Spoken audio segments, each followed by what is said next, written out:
Esta es mi sangre.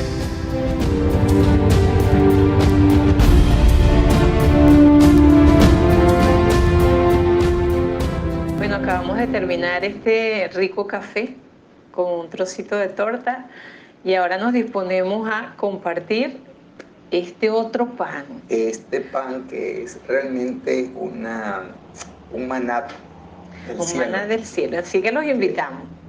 que da vida, y esperemos que usted pueda también recibirlo. Y el propósito, y oramos al Señor que esta palabra que creo que viene del corazón del Padre sea de mucha bendición para cada uno de ustedes. Bueno, los invito a que vayamos juntos a esta otra parte de nuestro encuentro en este café, a estudiar la Pascua. Wow, este tema tan bueno. Busque su cuadernito allí o una hoja donde usted pueda anotar estos tips que hoy como maestro vamos a estar indagando acá y compartiendo desde lo que tenemos en el Señor. Sí, vamos a hacer dónde se fundamentó, dónde quedó el establecimiento de la Pascua dada por el mismo Señor, ¿sí? ¿Dónde fue se estableció la Pascua? Y vamos a ir entonces a lo que es el trasfondo histórico, pudiésemos decir, donde Dios abre la cortina, descorre el velo, no solamente acerca de ese hecho tan trascendental como es la Pascua, sino marcar un nuevo tiempo para la humanidad, porque hoy estamos viviendo un tiempo que pudiésemos llamar tiempo finales, y que justamente se inicia con este evento como es la Pascua. Ok, yo le coloqué ese primer puntico aquí en mis notas, la primera Pascua. La primera Pascua. Vámonos a Éxodo 12. Y allí hay muchos elementos, pastor. Mucho. O sea, uno cuando lo lee, esto es tan rico, es tan poderoso, pero como son tantos, a veces, tú sabes, nos dispersamos. Yo no sé si a usted le pasa, pero a veces a nosotros nos puede pasar. Y entonces nos pusimos de acuerdo para tratar por lo menos 5 o 6 puntos. 5 o 6 puntos. Hay muchos elementos, pero vamos a tratar de tocarlo allí en ese trasfondo histórico o el fundamento relacionado luego con lo que es el hoy para nosotros la Pascua. Ok, entonces el primero está en Éxodo capítulo 12, verso 3. Y dice así: el día 10 de este mes tome cada uno un cordero, según sus familias paternas, un cordero por hogar. El elemento allí que está llamando nuestra atención en ese verso es el cordero. Voy a anotarlo aquí. El cordero, ¿sí? Y quería resaltar, pastora, en esta versión dice, parecido, pero dice, tómese un cordero, uno por cada casa. Uno por cada, vamos a traducir esa palabra casa a nuestros días, uno por cada hogar. Y no es casualidad que Dios ha venido hablándonos acerca del sacerdocio en casa, ¿sí? Entonces, importante que la orden del Señor fue ese día, para ese día 14, vamos a hablar más adelante un poquito de eso, era seleccionar un cordero. El dueño de la casa o el padre de familia debía tomar ese cordero. Entonces, eso no fue casual, porque ahora vaya conmigo a el Evangelio de Juan, capítulo 1, verso 29. Vamos a ver cómo dice esa versión, pastor. Déjenme buscarlo acá.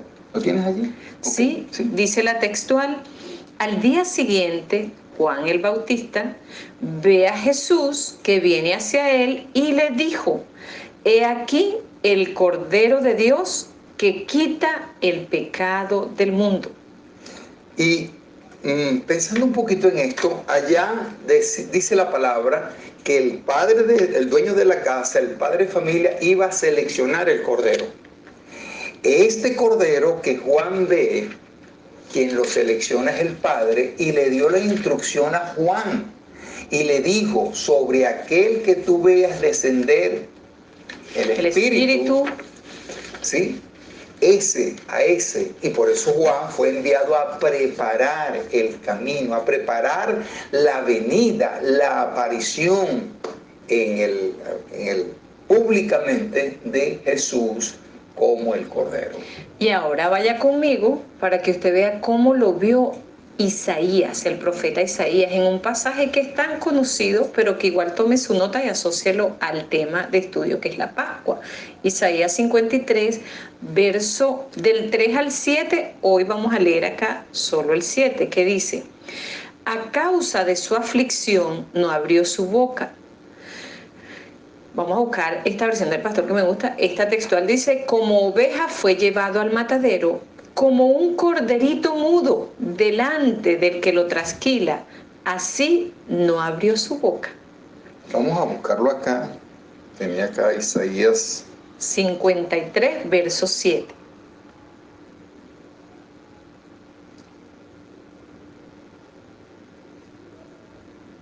Ok. Ese es un pasaje que todos nos lo sabemos de memoria, pero ahorita haciendo el estudio, el ir cotejando cómo allá en Éxodo 12, lo que era sombra que implicó la liberación de este pueblo en aquel momento, Dios manda tomar un cordero. Después Juan, en la manifestación del ministerio de Jesús, apenas lo ves, dice: he aquí el Cordero de Dios. Y el profeta Isaías, 700 años aproximadamente, o un poco más antes de que se manifieste, lo ve. Dice: angustiado él y afligido no abrió su boca, como cordero fue llevado al matadero, y como oveja delante de sus trasquiladores enmudeció y no abrió su boca. Y yo recuerdo la pastora ayer en la enseñanza, el domingo, perdón, decía tantos vituperios que recibió el Señor. Cargó nuestros pecados, nuestras iniquidades, le partieron el tabique de la nariz con un rolo como de 5 centímetros de largo, y le escupieron, le arrancaron la barba, se cayó al piso, cargaba el patíbulo sobre sus hombros con sus brazos amarrados al patíbulo, y Jesús no se quejó. Ni aún no abrió su boca. No abrió su boca. Solo esa parte debería llamarnos a reflexión, meditando el tema de la Pascua, porque en general la humanidad, seguro usted, nosotros, tendemos a quejarnos muchísimo, a murmurar, a hablar, sí, cualquier cosita que no tiene ningún tamaño en relación a la medida que el Señor llevó allí, y nos quejamos. Pero ciertamente cuando usted revisa todo este pasaje de Isaías 53, del verso 3 al 7 de manera especial, hay varias cosas que se describen del Señor: y fue despreciado, desechado, varón de dolores, menospreciado, sin estima. O sea, la gente no lo estimó.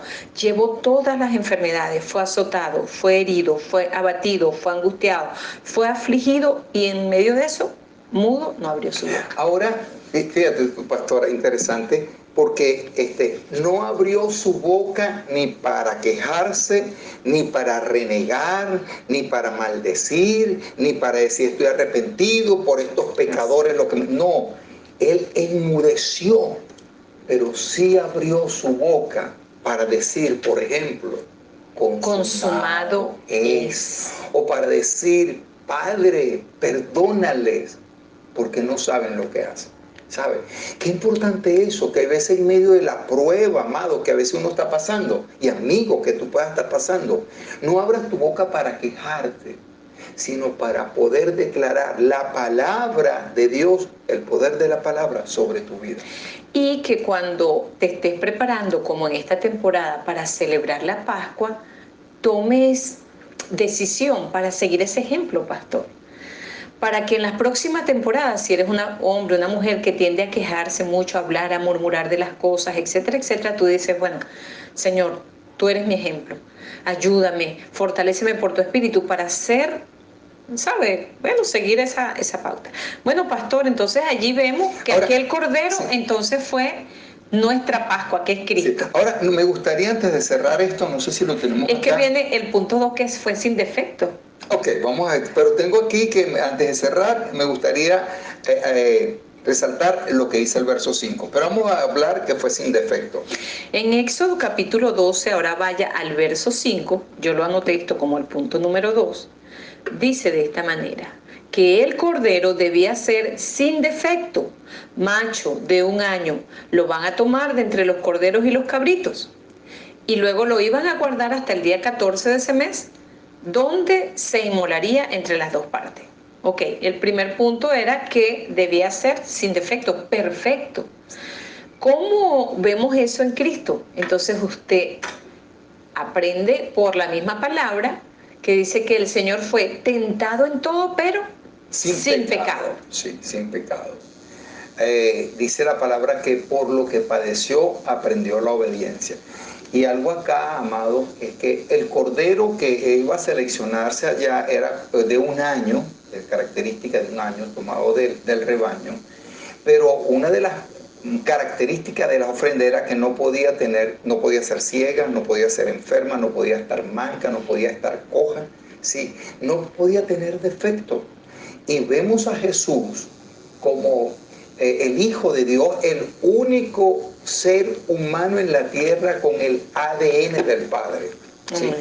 El único ser humano en la tierra con el ADN del Padre, el primogénito, el primer hijo del Padre, fue seleccionado por el Padre, y alguien decía, es que nuestro Señor fue, no solamente desde el punto de vista espiritual, nuestro Señor Jesucristo fue un hombre atlético, no tenía ese cuerpo, esa sangre no tenía colesterol, no tenía triglicéridos, esa sangre estaba pura, porque el Señor se cuidaba, amado.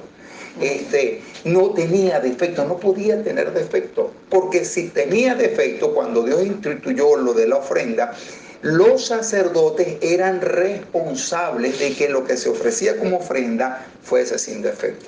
Él, como la ofrenda perfecta delante del Padre, debió ser perfecto. Entonces fíjense cómo lo describe Hebreos capítulo 4, verso 15, porque no tenemos un sumo sacerdote que no pueda compadecerse de nuestras debilidades, sino uno que ha sido tentado en todo.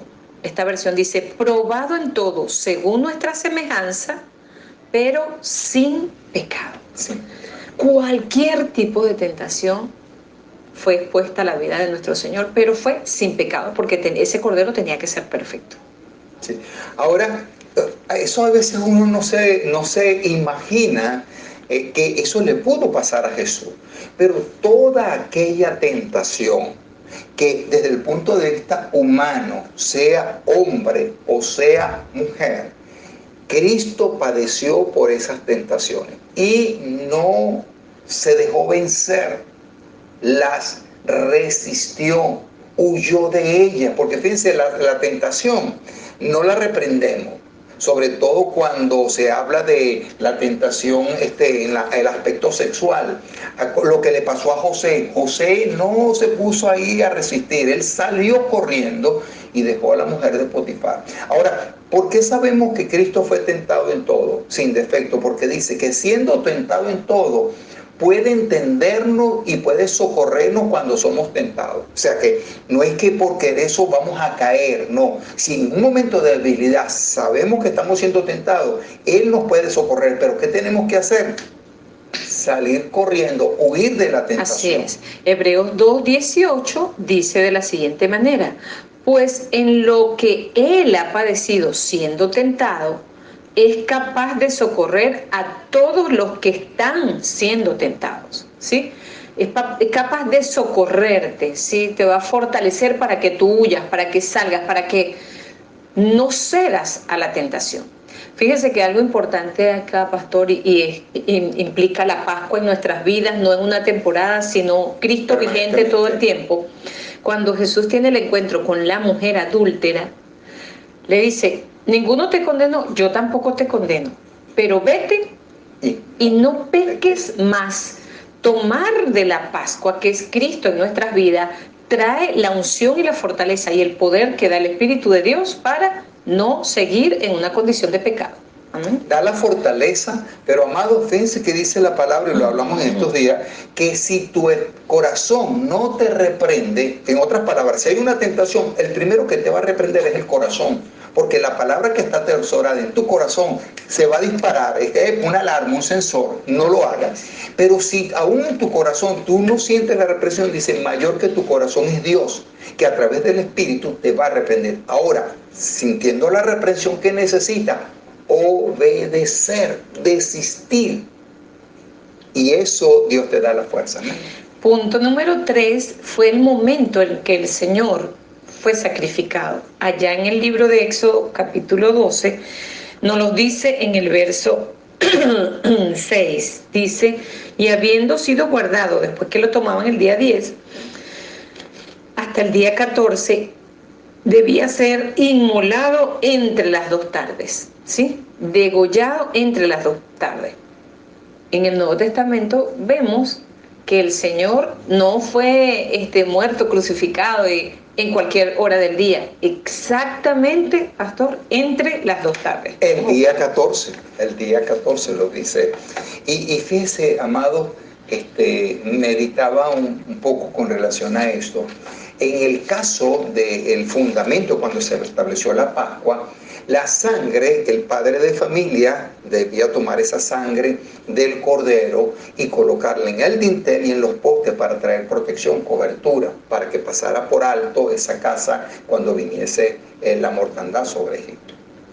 Leemos el documento. Sí, dice, era ya la hora sexta, hubo tinieblas en toda la tierra, sobre toda la tierra hasta la hora novena. El sol se eclipsó, el velo del santuario se rasgó por el medio.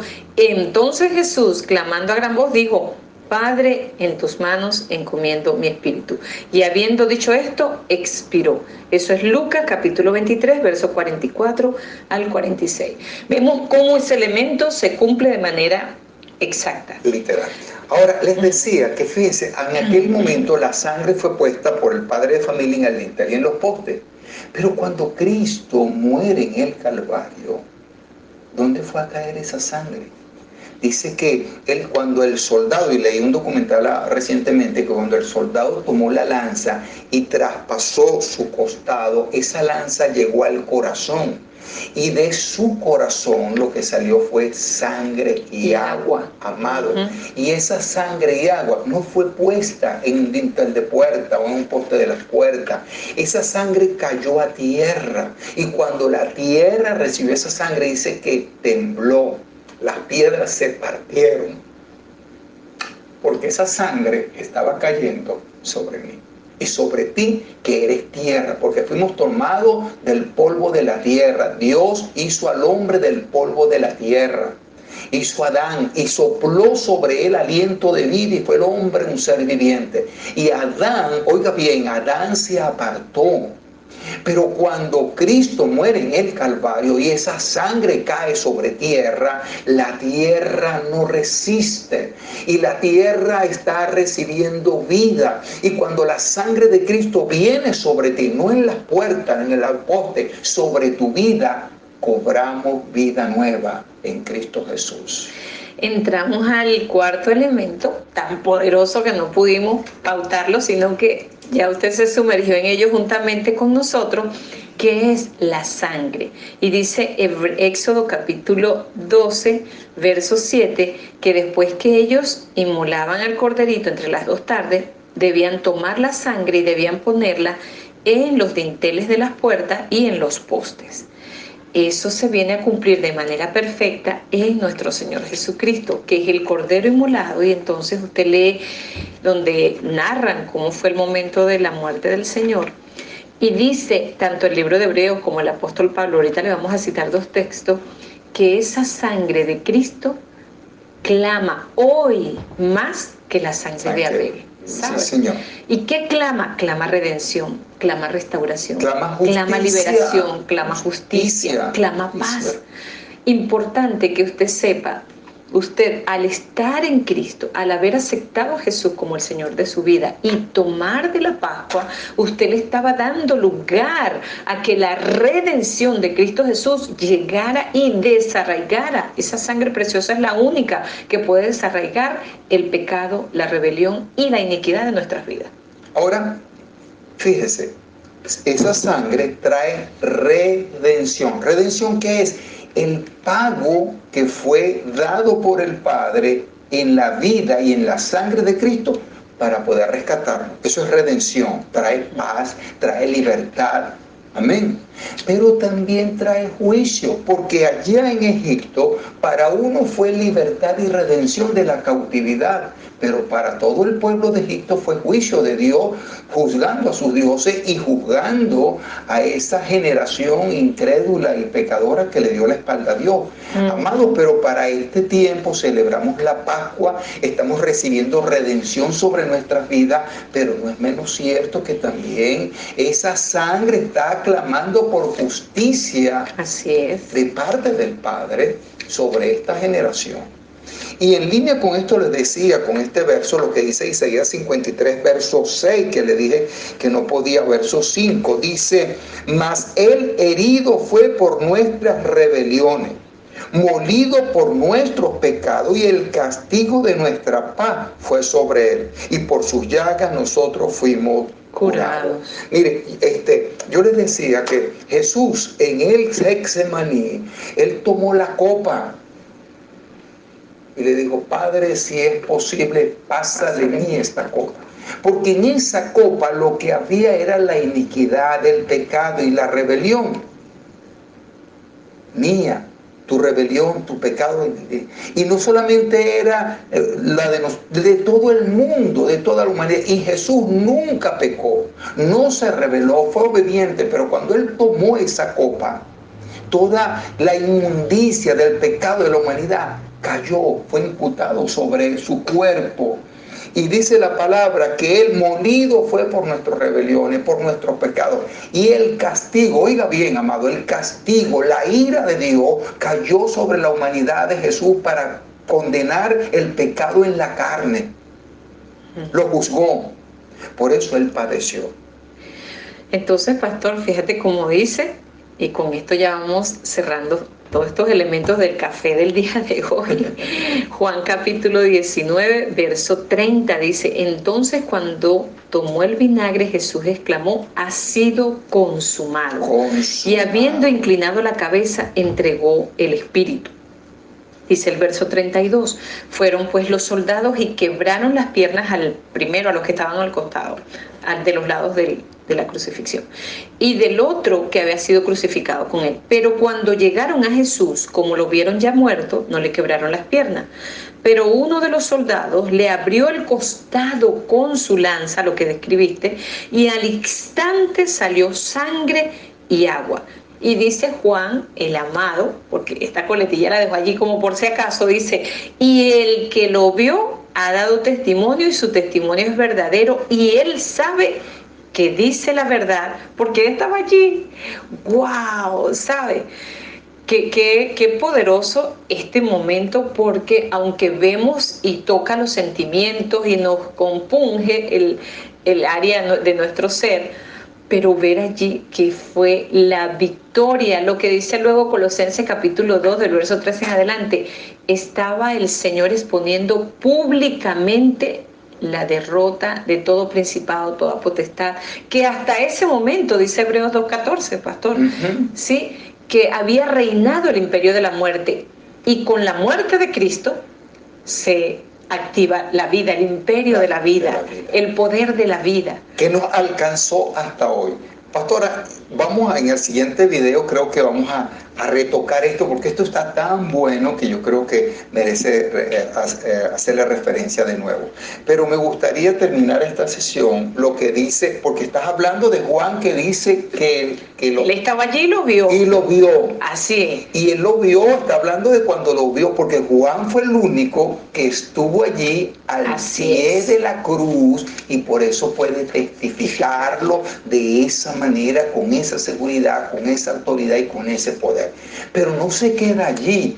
Juan, ese mismo Juan que después está en la isla de Patmos, ¿sí? En el día del Señor, tiene aquella visión donde el Señor mismo se le aparece. Y vea lo que pasa en el capítulo 5, verso 5 del libro de Apocalipsis. Vamos a leerlo, el verso 5 y 6. Qué tremendo esto. Leamos el 5 y 6, pero ese capítulo en particular comienza con una gran pregunta que dice: ¿quién es digno de abrir el rollo y de desatar sus sellos? ¿Quién? Y dice que no había nadie, ni en los cielos, ni en la tierra, ni debajo de la tierra, que podía abrir o aún mirar, dice, ese rollo. Y entonces, ¿qué hizo Juan? Se puso a llorar. A llorar porque tú dices: Dios mío, no puede ser que esto esté sucediendo. Pero el verso 5, ¿verdad? Pero uno de los ancianos me dijo: no llores. He aquí, el león de la tribu de Judá, la raíz de David, ha vencido para abrir el rollo y sus 7 sellos.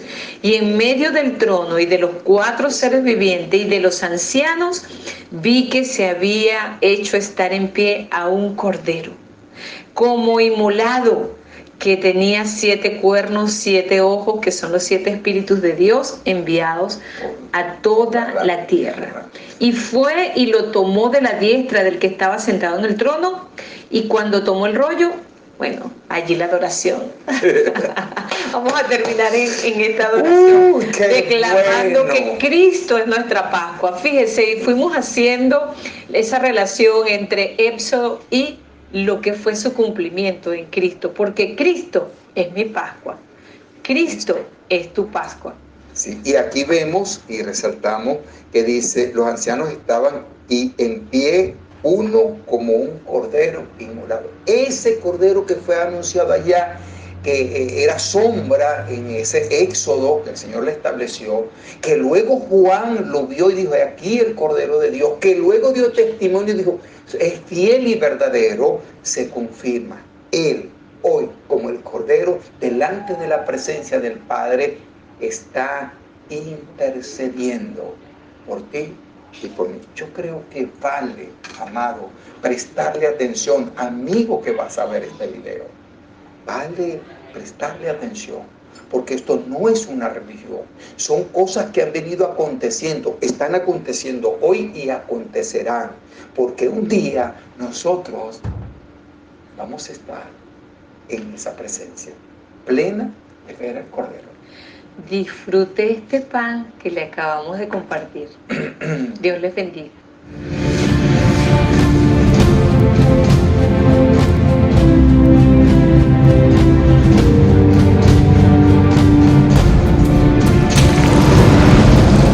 Esto es mi cuerpo, esta es mi sangre.